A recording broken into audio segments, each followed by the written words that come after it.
My name is Ewan McKeown. I'm the creative director for Unlimited, and I'd like to welcome you all here tonight. I would like to pay my respects to the traditional owners of this land and acknowledge their elders, past and present. Paul is the Chief Creative Officer of IDEO, and he does stuff. That's all I'm going to say. Thank you.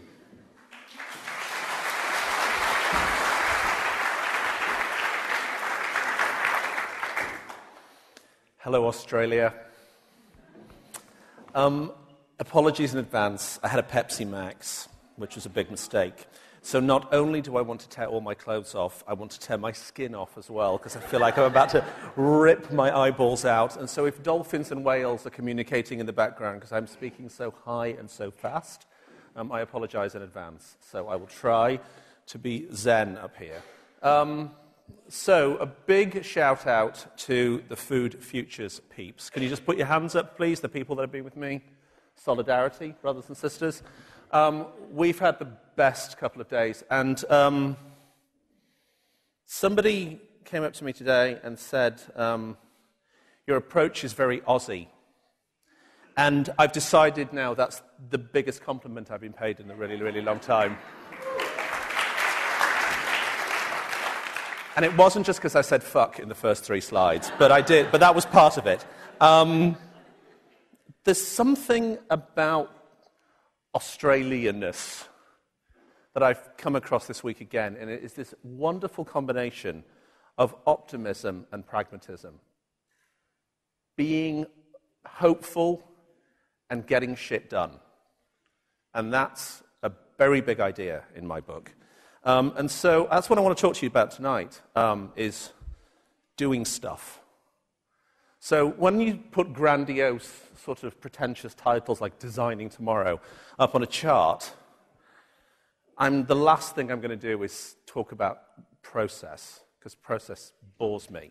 And for those of you that have been in the workshop with me the last 2 days, you will have seen my attention span being very wavered around this sort of stuff.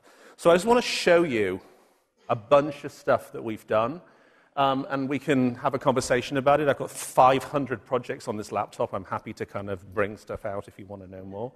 But let's just have a conversation.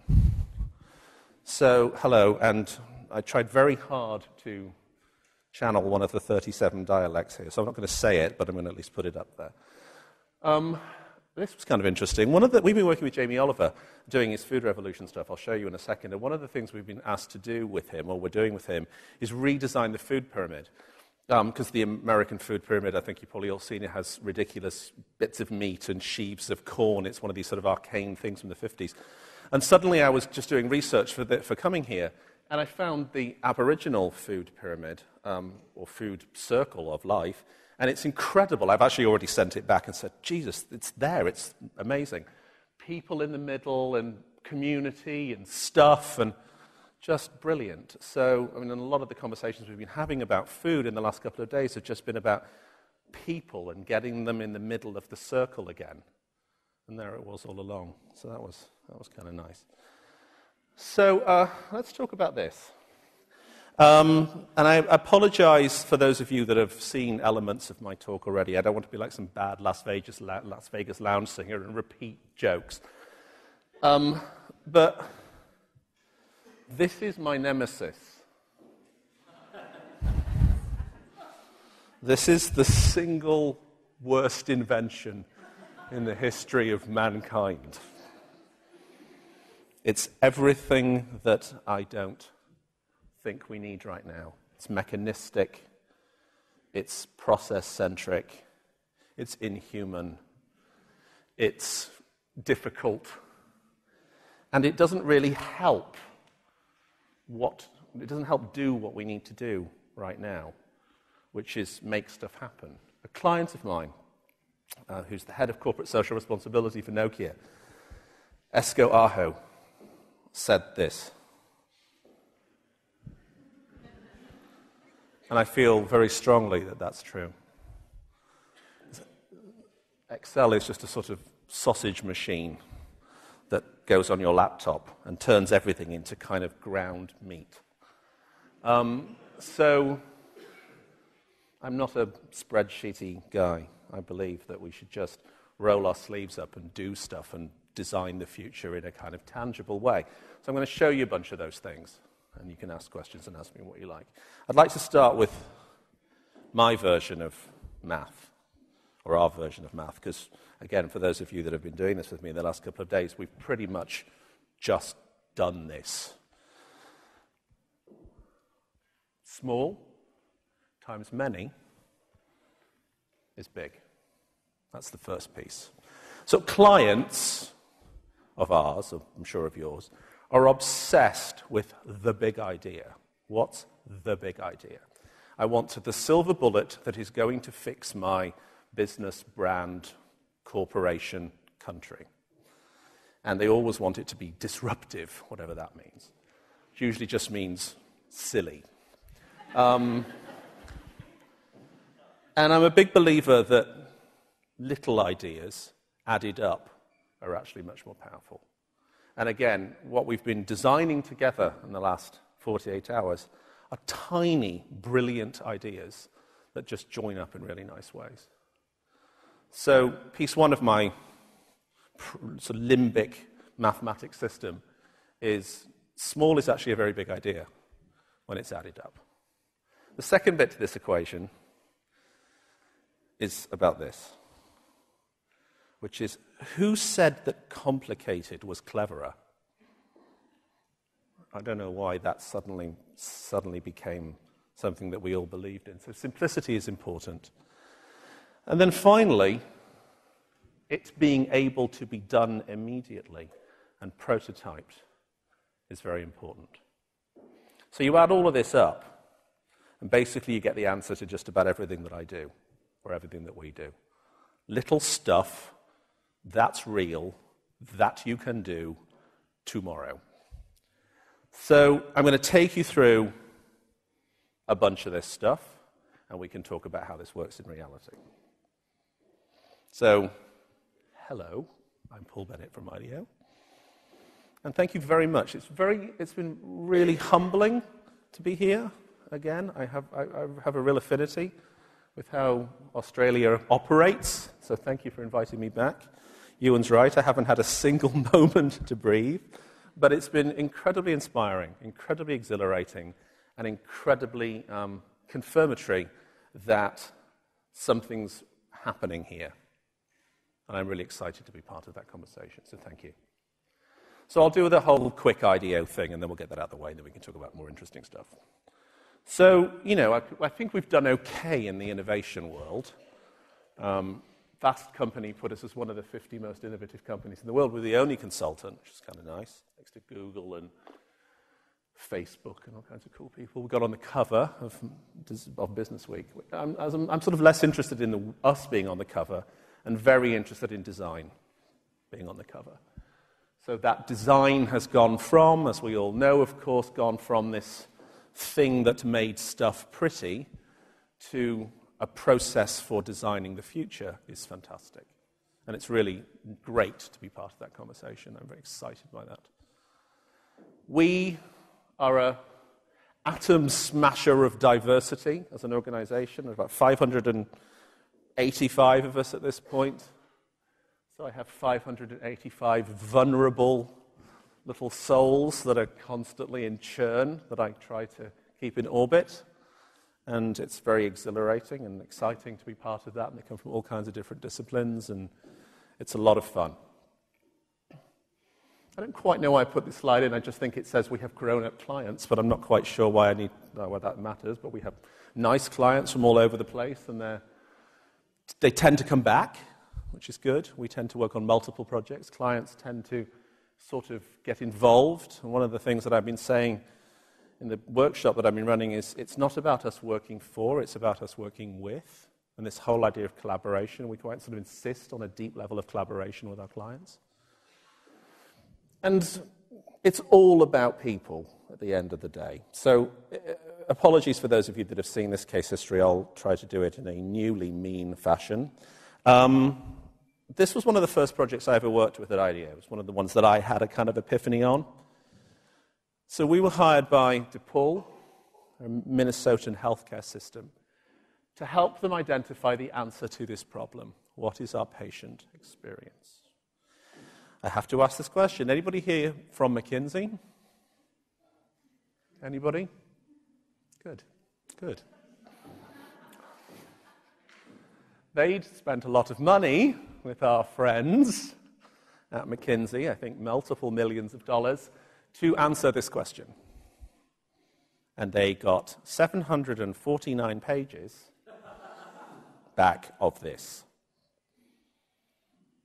And this.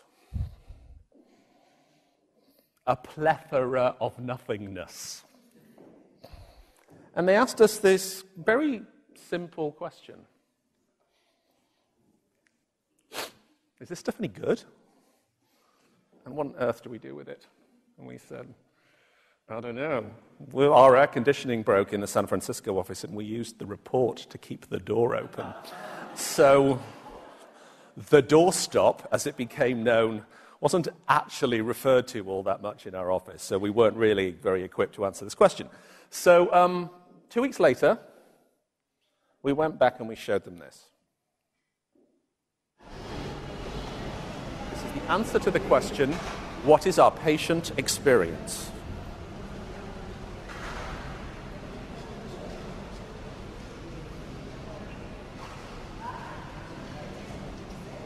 And we showed them a 7.5-minute version of that film without saying anything. And the CEO of DePaul was pissed off. And he said, well, you guys, what the fuck is this? And we said, well, you asked the question, what's our patient experience? So our patient experience, if you are indeed Christian Simsarian, who works at IDEO and who was a patient for a day, is that you lie in a hospital bed all day and stare at polystyrene ceiling tiles and lights that go zzz.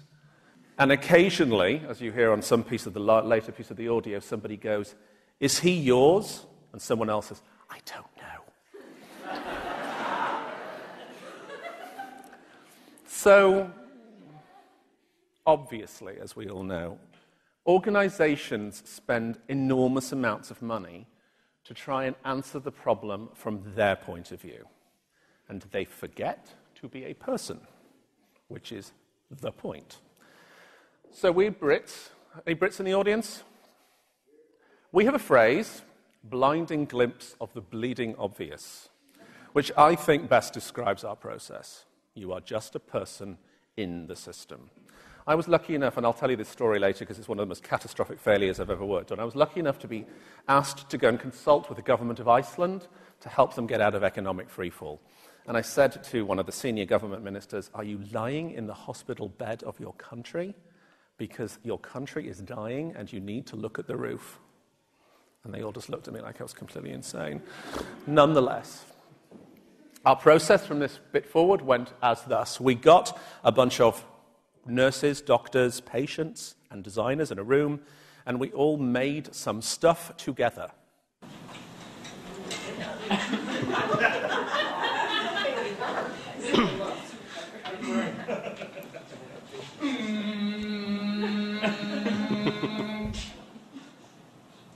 Lord knows what she's doing, that's not really the point, but the fact that they're designing is. So here's some stuff we did. Here's some stuff. Patient and nurse together designed this thing here. So this is a gurney you're wheeled around on, and this little black thing is a cheap 20-cent bicycle mirror from a bike store that is taped onto a bit of cardboard, forming a rear-view mirror, so that if you are indeed being wheeled around, you can have a conversation with someone in the rear-view mirror, and they can check that you're not dead, which is nice.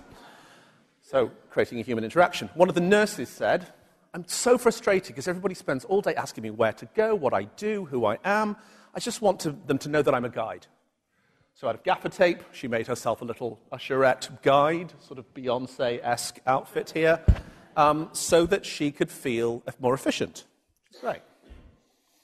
One of the hospital administrators said, another blinding glimpse of the bleeding obvious, she said, well, we just need to know who these people are because when it goes from doctor to doctor, we need to track the patient's progress.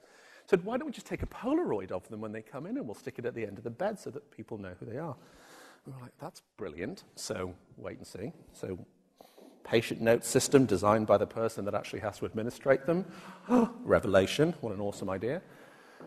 Patient said, I don't want my room to feel like the corridor because the corridor is where I'm left sort of for dead. I'd like my room to feel like a room, like a hotel room. So we changed the floor so that this felt sort of residential and this felt not residential. Finally, I think it was a nurse who said, you know when you break your arm and you write on the cast and you go, oh, I'm sorry you broke your arm, blah, blah, blah.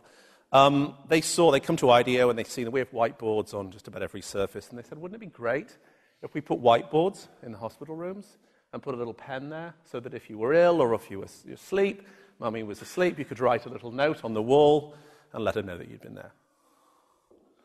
So I say this every time. I'm not going to sit here as a designer and go, awesome design. We know it's not awesome design. I'm going to sit here as a human being and go, awesome connections. And to me, that's what I now feel excited to do, is to connect people in really meaningful ways. So we designed this. We took this into the process, and we did all nice visuals of it and the whole thing, and we actually basically just took their ideas and sort of wove them into a narrative, created really nice little scenarios, as one does, with all the technology pointed out, and basically the same ideas you saw from the nurse, and let's make sure everybody knows what's going on. Created some patient journey framework things so that they all laid out in a nice line, and they implemented 35 of them in less than 8 months. All the things I showed you were implemented, including, really straight patient photos, per phone interaction, patient web space, etc. So they put the whole lot into action. So that's kind of what we do, is we just look, we co-create, we make. So everybody wants design thinking to be just so clever and cerebral. It's not. It's not rocket science. I won't let it become rocket science. It's not that hard. We've all done it together for the last couple of days. People as inspiration. We went this morning to a drop-in centre in Brisbane and talked and watched and engaged with people in the food. Even if it was a minor experience, we had an experience. One of the guys in the workshop came up to me today and said, wow, I had no idea. I'm like, that's the point of going. That's why you're there. It's co-created. We've been co-creating all day. It's prototype. Let's make it. Even if it's in cardboard, make it. I have literally pushed Howard Schultz, the founder of Starbucks, through a cardboard drive-through that we built out of boxes. I have done that on a chair with him going like this. I shit thee not. That is true. It's awesome. And it has to be impactful on multiple levels. It has to be personally impactful. It has to be, of course, it has to make money. We're not a charity. It has to be economically impactful. It has to be socially impactful. And, of course, now it has to be environmentally impactful. So this is the journey that we're going on. Quick another example, just so that you know this kind of is a process that's repeatable. So keep the change. Very successful. You may have already seen it, but I'll show it to you again. Bank of America, one of the large banks in the US, came to us with the actually quite crap client brief. Develop a new path for revenue growth by tailoring products and services for boomer women with kids. Basically, new ideas, right? Long-winded version of saying that. So we went out, as you do, and we actually had dinner parties with people. I'm a big believer that alcohol and pizza is an enormous form of insight gathering. One-way mirrors with, fluorescent lights and this whole focus group jazz. Nobody gets that. Who the hell wants to talk about the future of cornflakes at 7:30 at night in some room with strip lights? It just doesn't work. So we had dinner parties, and we talked to women, and we talked to them about saving and what it meant and how it felt, and a couple of things came up. One was actually that how much you saved wasn't important, but the idea that you saved was incredibly important. To tell people, oh, I save, was great. So this happened. We saw this picture, we saw this behavior happen again and again. This lady was paying her Pacific Gas and Electric bill, of which she owed them $27.40. She wrote them a check for $30. And we said, oh, that's interesting. Why are you doing that? And she said, well, they owe me money now. So that was interesting. Piece one was control was shifting. When we probed more deeply, she said, oh, it's just difficult. It's just easier to write them a check for 30, the mental arithmetic. So she was rounding up her bill. We saw this again and again, that people were mentally rounding up. $2.65 for a coffee, $3. $3 was the mental number. So we developed 42 concepts. Number 12 was this. Go into a store and buy a cup of coffee for $1.50. Pay for it with your Keep the Change debit card. Bank of America rounds it off to $2. Bank of America transfers 50 cents from your checking to your savings account, matching 5% of the annual total up to $250. They basically just slid all the money that you kind of already mentally had in your brain into a savings account and kind of topped it up. Like a penny jar. Hideous piece of communication, not done by us, but, bless Ogilvy and Mather for trying. But they launched this service called Keep the Change with this credit card that they put out in record time that built on an existing set of human behaviors and mental models, which is sliding money into a penny jar. And they did a big, fancy ad campaign for it, all of which is great. Wait till you see the numbers. This was last month's numbers of how this service is now doing. 12 million customers, $3 billion saved, 93% awareness in customer retention, 93% customer retention, 95% awareness in customer base. It is the single most successful financial service that they have ever launched. And it is a tiny idea. Slide the money into your account. Build a business. Bingo. That, to me, is design thinking. Show you some more examples. Just run through a bunch of stuff. We're obsessed with making stuff real. Prototyping. This is a prototype of an airport that we built in Baltimore because we were hired by the Transportation Security Authority to help make the security process of coming in and out of America more human. Okie dokie, right? We know this, right? So the first thing we did was we went out and talked to the TSA guys who, had a problem and who had been told, very much, to be a bouncer, a nightclub bouncer. And not to be supportive, but to be scary. That was their brief. And we said to them, do you get that people are terrified and that security is an emotion and this is a very bad deal? So we made a little movie to get them to sort of thank them for what they'd been doing up to this point, but to get them to understand that a new mental model needed to happen. I'll show you the movie.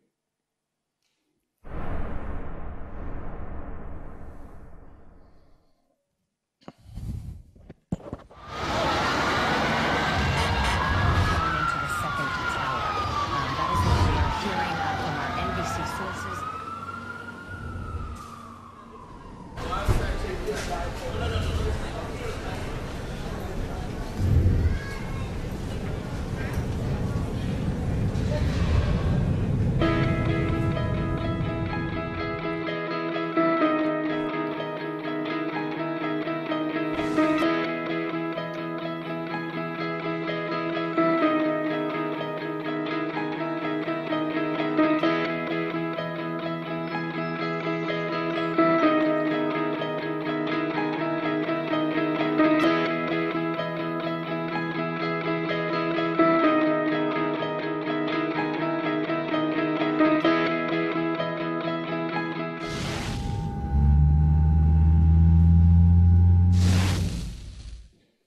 Thanking them for their efforts. By the way, sorry, but it had to happen. And then we went into a process of working with them to help them understand that they needed to behave differently. So our work was about designing people and their roles and their behaviors. So the first thing we did was we trained 60, and then we eventually trained 600, the train-the-trainer model, and now 60,000 of them have all been put through this process, accredited process. Trying to see themselves and recognize one another as people, just like the rest of us. Has my voice suddenly gone super weird, or are we okay? We're okay? Trying to get them to understand that, they needed to just be like the rest of us. And we were all alike, so highlighting their own personal journey was part of that process. This was launched, it's been very successful, it continues. People as design process. Really nice project. We're obsessed with impact. That's a word we use a lot.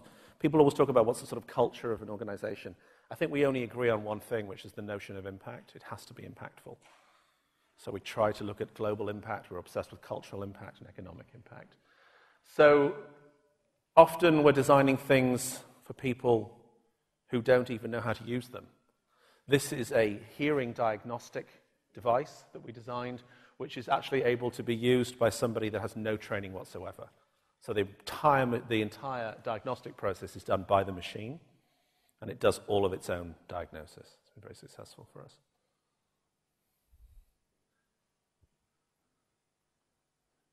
On that path, this is a new product. This is a transcutaneous injection system that doesn't use needles. Again, able to be injected without a needle by somebody who's not a doctor.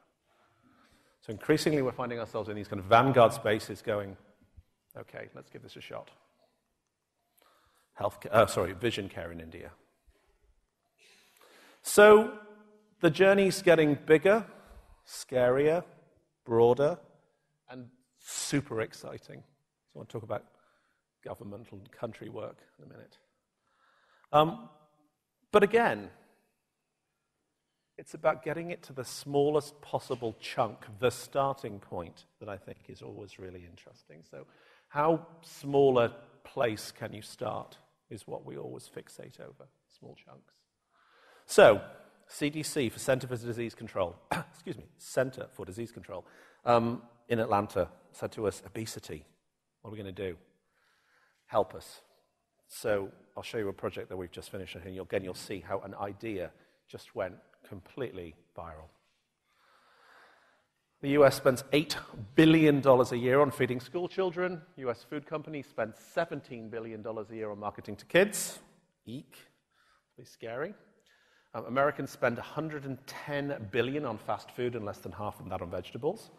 Theme that we've been hearing in the last couple of days here in our Food Futures workshop. So very, very tricky problem. We went out and we talked to teens. Sometimes I eat when I'm really, really bored if I have nothing else to do. Sometimes we're just bored and we want to be bummy, and we just go and walk around places, buy things or not, and yeah, just have fun.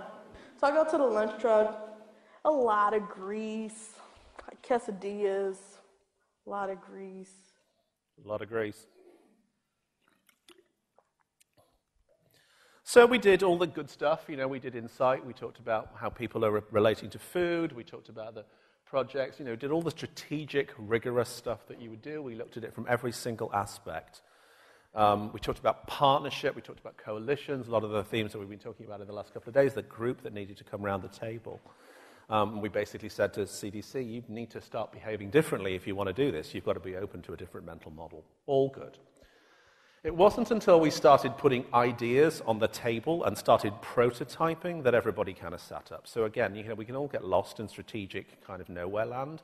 When you put something down, everybody goes, oh, awesome, I get it. So we started designing a campaign that brought the whole idea of food awareness to children. I ate what?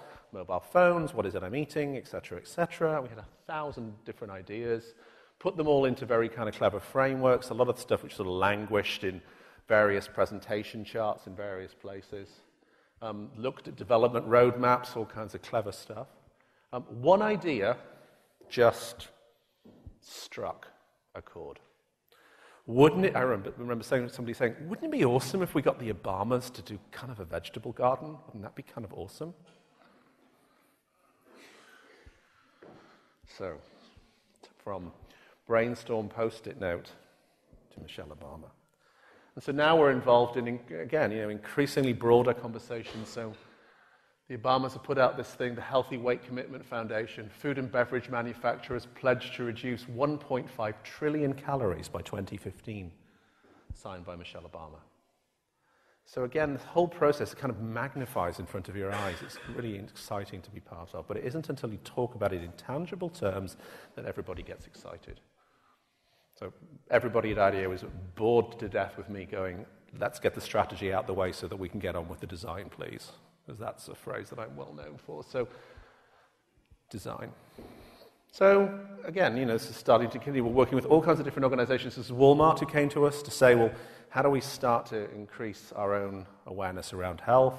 So we've helped them, very simple toolkits for consumers to be able to navigate their own health, being able to track their own personal fitness. So everybody, all these kind of pieces of the puzzle, the chain, are starting to come at us, and we're starting to figure out, and this is one of the conversations we've been having here, how we can help connect the various pieces, government to industry to consumer, pull them all together.